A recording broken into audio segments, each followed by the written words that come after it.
नमस्कार, मैं डॉक्टर अमिताभ सिंह एक बार फिर आपके सामने उपस्थित हूं ट्रांसफर ऑफ प्रॉपर्टी में अटेस्टेशन और रजिस्ट्रेशन टॉपिक को लेकर के।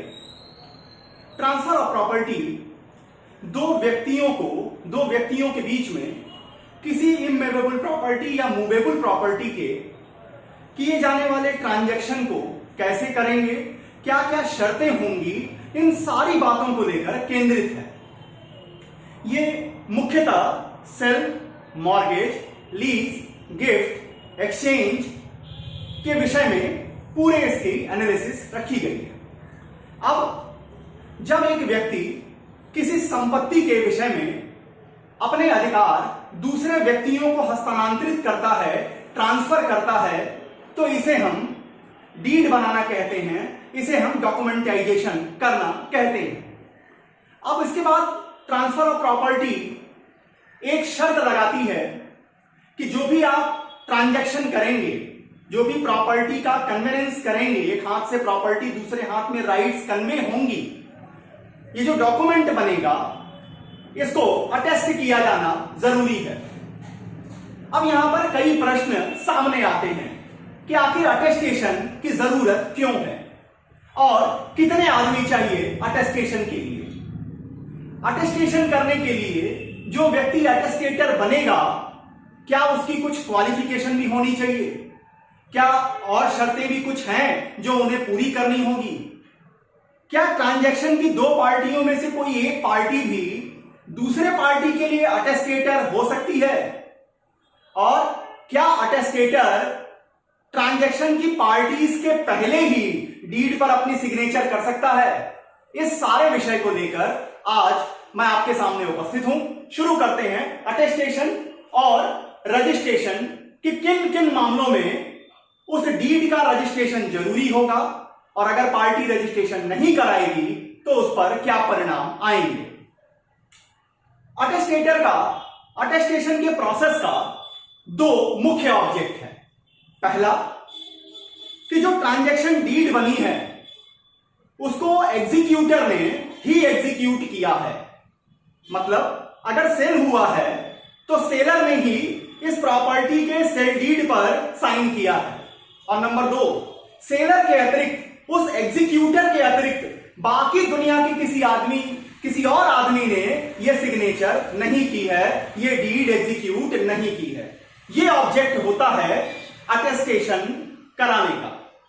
अब प्रश्न उठता है कितने आदमी चाहिए, तो वही फिल्म शोले का डायलॉग, कितने आदमी थे, तो कालिया कहता है 2 आदमी। तो कम से कम यहां भी अटेस्टेशन करने के लिए 2 आदमी चाहिए।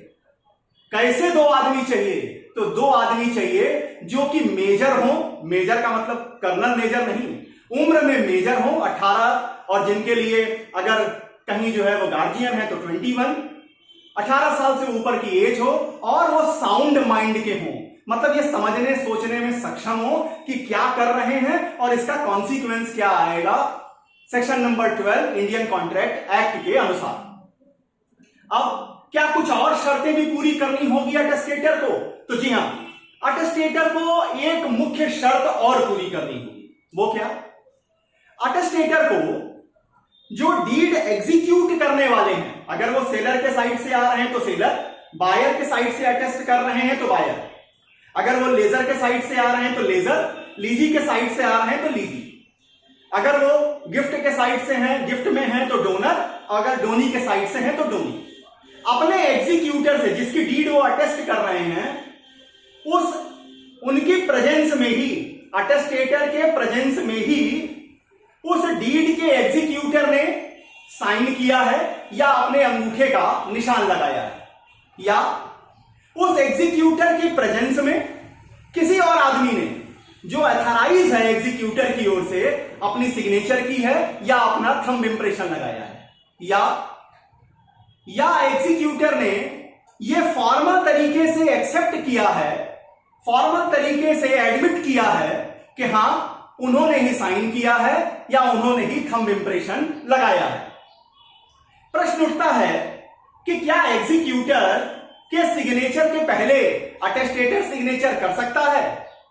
देखिए, हिंदुस्तान में हर आदमी हड़बड़ी में है, आप कभी कभी, या हम व्यक्तिगत तौर पे आपको बताएं कि कभी कभी मीटिंग्स में क्या होता है, जिनको मीटिंग में बुलाया जाता है वो पहले सिग्नेचर कर देते हैं, आप बाद में भर लीजिएगा, जो आपके मीटिंग के सारे पॉइंट्स निकल के आए आप भर लीजिएगा, मैं साइन कर देता हूं।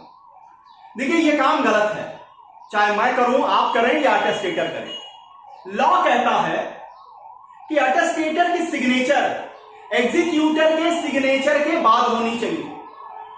ऐसा नहीं कि अटेस्टेटर पहले ही साइन करके चलता बने, इस तरह किया हुआ अटेस्टेशन इनवैलिड माना जाता है। एक प्रश्न यहां और उठता है कि अटेस्टेटर के रूप में कम से कम 2 आदमी चाहिए, तो अगर एक ही आदमी अटेस्ट करे, अटेस्टेटर के रूप में एक ही आदमी हो तो क्या होगा? ऐसा डीड भी इनवैलिड होगा, ऐसा डीड भी कोई ऑपरेशन में काम नहीं आएगा, इनवैलिड माना जाएगा। अब एक और प्रश्न आता है कि मान लीजिए ट्रांजैक्शन में 2 पार्टी है, एक सेलर है एक बायर है।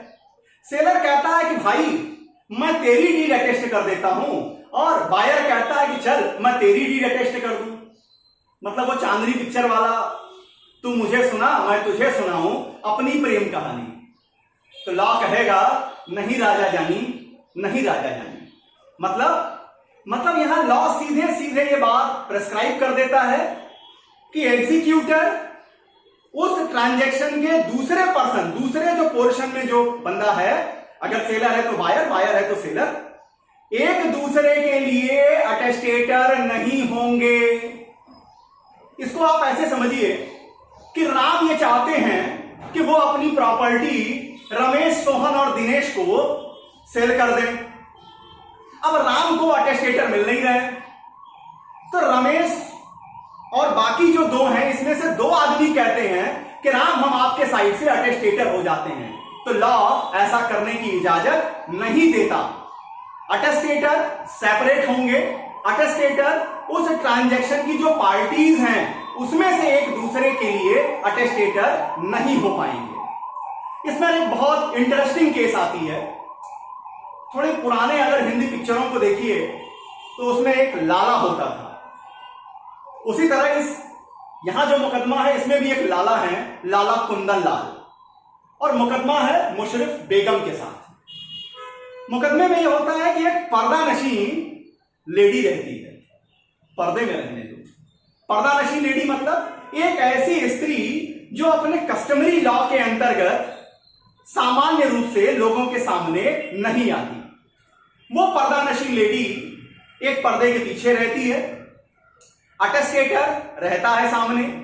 पर्दा नशीन लेडी डॉक्यूमेंट अंदर भेजा जाता है, वो अपनी सिग्नेचर करती है, इसके बाद डॉक्यूमेंट बाहर आता है, अटेस्टेटर अपनी सिग्नेचर, 2 अटेस्टेटर करते हैं। इस प्रोसेस को चैलेंज किया गया, लाला कुंदन लाल ने चैलेंज किया कि यहां जो मुशर्रफ बेगम ने ये डीड अटेस्ट कराई, डीड जो एग्जीक्यूट किया, ये इनवैलिड है। क्यों? क्योंकि एग्जीक्यूटर को सिग्नेचर करते हुए अटेस्टेटर ने नहीं देखा।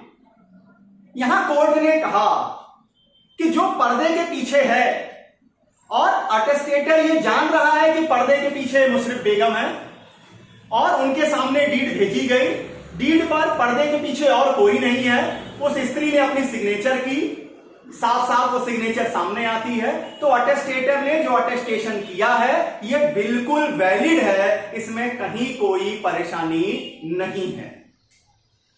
तो अटेस्टेशन में इतनी चीजें आपके सामने आती हैं। अब कोई डॉक्यूमेंट अटेस्ट हो जाने के बाद प्रश्न उठता है उसके रजिस्ट्रेशन का कि क्या जो भी डीड हमने लिखी उसका रजिस्ट्रेशन कंपलसरी है, जरूरी है। रजिस्ट्रेशन का प्रोसेस बताया गया है ट्रांसफर ऑफ प्रॉपर्टी में कि डीड आप दोस्त में लेके जाएंगे, रजिस्ट्रार होगा, उसके यहां देंगे, वो एक कॉपी रखेगा, अपने एक उसके पास रजिस्टर होगा जिसपे चढ़ाएगा, एक सर्टिफिकेट दे देगा। एग्जाम की दृष्टि से इंपॉर्टेंट ये है, ऑब्जेक्टिव में भी ये पूछा जाता है दे करके कि मान लीजिए एक सेल हो रहा है, इमूवेबल प्रॉपर्टी का रजिस्ट्रेशन जरूरी है या नहीं। तो हम उसके लिए देखते हैं section number 17 Indian registration act को, जहां लिस्ट दी हुई है कि किन किन डॉक्यूमेंट्स का रजिस्ट्रेशन जरूरी है। अब जरा टीपीए में सिलसिलेवार देख लेते हैं। मान लेते हैं प्रॉपर्टी इमूवेबल है और उसका सेल होना है, तब क्या होगा? सेल के केस में अगर उस इमूवेबल प्रॉपर्टी की वैल्यू 100 रुपीज या उससे ज्यादा है, उस डीड का रजिस्ट्रेशन कंपलसरी है। अब आइए मॉर्गेज में 6 तरीके के मॉर्गेज होते हैं। पहला मॉर्गेज जिसे सिंपल मॉर्गेज कहते हैं, यहां प्रॉपर्टी की वैल्यू चाहे 1 रुपए हो चाहे 1 अरब रुपए हो, यह हमेशा रजिस्टर्ड होगी। सिंपल मॉर्गेज है, नाम सिंपल। नंबर सेकंड, एक मॉर्गेज होता है जिसे हम टाइटल डीड सरेंडर मॉर्गेज कहते हैं। अरे भाई वही मॉर्गेज जिसमें आप अपने जमीन के, मकान के, दुकान के मालिकाना कागज बैंक में रखते हैं और वहां से पैसे ले लेते हैं, लोन ले लेते हैं। टाइटल डीड सरेंडर मॉर्गेज में प्रॉपर्टी की वैल्यू चाहे जितनी भी क्यों ना हो, यह कभी रजिस्टर्ड नहीं होगा। सिंपल मॉर्गेज हमेशा रजिस्टर्ड होगा, टाइटल डीड सरेंडर मॉर्गेज कभी रजिस्टर्ड नहीं होगा। अब जो बाकी बचे 4 कौन कौन से? Conditional sale mortgage, usufructuary mortgage, English mortgage और एनालोगस मॉर्गेज। ये बचे 4 में 4 जो बचे हुए मॉर्गेज हैं, इसमें अगर प्रॉपर्टी की वैल्यू 100 रुपीज या 100 रुपीज से ज्यादा हुई, यह हमेशा रजिस्टर्ड होंगे। अब आ जाइए लीज में जो साल साल की लीज होती है, एग्रीकल्चरल लैंड हुआ जिसकी सालाना लीज होती है, तो जहां सालाना लीज होंगे वो सारे डीड रजिस्टर्ड होंगे। अब आ जाइए गिफ्ट में अगर इमूवेबल प्रॉपर्टी का गिफ्ट हो रहा है तो उसकी वैल्यू चाहे जो भी हो वो हमेशा रजिस्टर्ड होगी।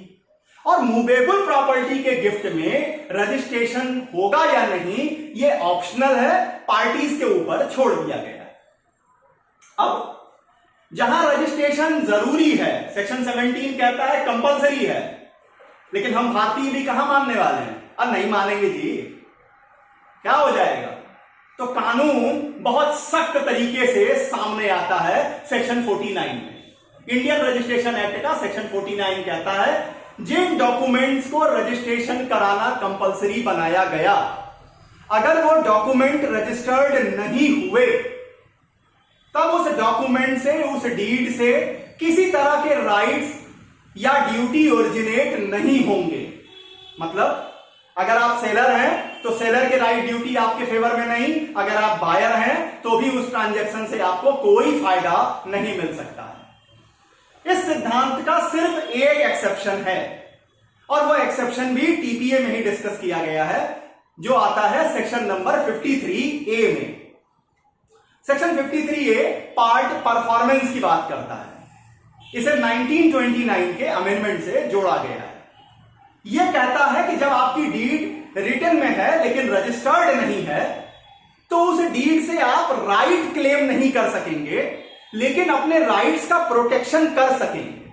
अगर पजेशन आपको मिल गया है तो आप उससे डिस्पजेज नहीं किए जाएंगे। मतलब ये जो डीड आपने बनाई है इसका आप तलवार की तरह इस्तेमाल नहीं कर सकते, शील्ड की तरह इस्तेमाल कर सकते हैं। विस्तृत तरीके से जब 53A पे आएंगे तब आपके सामने अपनी बात रखेंगे। इतनी बातें टीपीए के अटेस्टेशन और रजिस्ट्रेशन को लेकर आपके सामने रखी। उम्मीद करता हूं टीपीए को समझने में आपको आसानी हो रही होगी। अगर आपको यह वीडियो पसंद आ रहा है इसे लाइक कीजिए, सब्सक्राइब कीजिए अगर आप चैनल पे नए हैं, अपने मित्रों से, दोस्तों से, उन लोगों को भी इसको शेयर कीजिए जो लॉ की दुनिया में अपना कैरियर बना रहे हैं या कैरियर बनाने के लिए तैयारी कर रहे हैं। अगला टॉपिक जो टीपीए का होगा वो होगा सेक्शन नंबर 5, ट्रांसफर किसे कहते हैं। क्या एक आदमी खुद को भी प्रॉपर्टी ट्रांसफर कर सकता है, और कर सकता है तो किन शर्तों पे कर सकता है, किन रिस्ट्रिक्शंस के साथ किया जा सकता है, ट्रांसफर की पूरी सीमा क्या होगी, इन सारी बातों को अगले वीडियो में आपके सामने लेकर उपस्थित हूंगा।